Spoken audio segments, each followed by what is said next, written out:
sources tell CBS News the spending bill agreed to by congressional leaders and the White House will include a ban on all direct funding to the United Nations Agency for Palestinian Refugees until March 2025.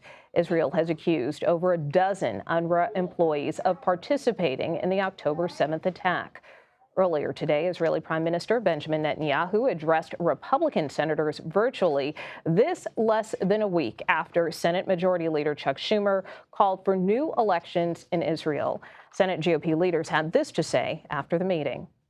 I made it clear to him that it's not the business of the United States to be giving a Democratic ally advice about when to have an election or what kind of military campaign they may be conducting. Our members conveyed to the Israeli Prime Minister our strong support for their efforts to defeat once and for all and get rid of the influence of Hamas. And our Margaret Brennan is here with me now. Margaret, I know you've been doing a lot of reporting on this today. So what impact could this ban on funding to UNRWA have on the distribution of aid to Gaza? Well, currently, USAID has been paused because of the investigation that you mentioned into those allegations about the 12 employees, 12 among 13,000 employees. But what this would immediately do, according to UNRWA, would have an immediate impact on those who are starving. Remember, we're talking about famine-like conditions being imminent. So you are looking at the agency that has the most infrastructure to shelter, feed, give any kind of medical support, now saying they don't know where their next few dollars are coming from. Saudi Arabia did say they'd make a $40 million pledge today, but the U.S. gives hundreds of millions. But do we know what was behind the decision, or is it just that this investigation is still underway? Well, two things. In terms of the motivation of the Republicans who pushed for this block, it was very specifically to carry out the wishes of the Netanyahu government and also to respond to the allegations that Israeli intelligence made about these 12. The UN is conducting its own investigation. It hasn't concluded it. And in fact, they have to re-vet employees. The U.S. intelligence community did not do their own assessment. They are relying on the Israeli assessment and saying it was credible. So that is still pending. But in terms of the immediate funding, it was a Republican-led effort to do this. There were Democrats like Senator Chris Van Hollen, who was on my program Sunday, warning that if this happens, it is going to have a really devastating impact, because what we know now, it's not just about getting trucks with food in or airdropping food, it's distributing it. And when you don't have a network to distribute it, and Save the Children has told us no one can step in and do this other than UNRWA, UNICEF, others. So to really gut that organization will have an impact. The White House didn't want to, they claim, but they have gone along with in order to avoid a government shutdown, because this was tucked into a funding bill.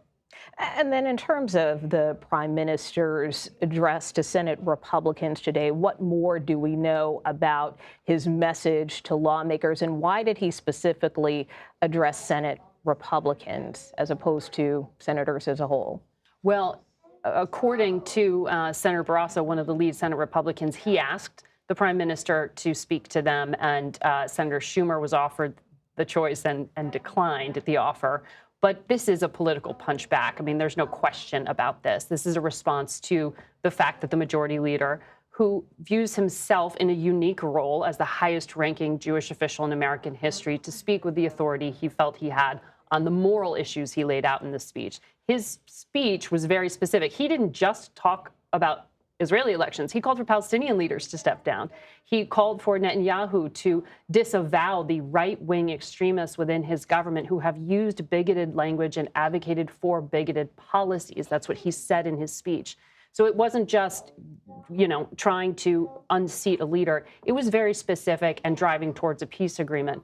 But the Republican framing of this is that this was dirty politics or regime change. And it's something that, of course, a number of Democratic officials raised their eyebrows at, given how openly Benjamin Netanyahu voices influence in American politics. Jake Sullivan went to the podium at the White House, the national security advisor, and said, basically no other foreign leader is on American airwaves speaking to American audiences quite so frequently. So he said, and I guess, what do you make of that?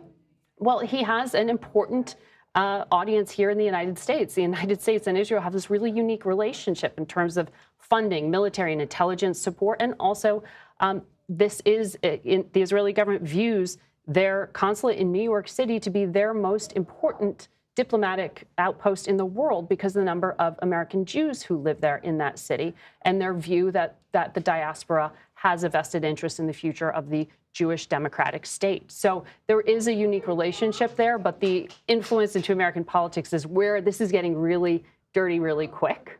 And you see that playing out here now. But this isn't the first time. As you know, 2015, you remember Benjamin Netanyahu spoke to that joint session of Congress, bypassing the president, Barack Obama, and going instead and dealing just with Republicans in control of the Congress. That was hugely controversial and caused a diplomatic incident at the time. And Speaker Mike Johnson, even today, saying he may invite the prime minister to address Congress again. Margaret Brennan, we thank you so much for your expertise as always. Thank you. And of course, you can see more from Margaret on Face the Nation right here on CBS News Streaming at 12 p.m. and 4 p.m. Eastern.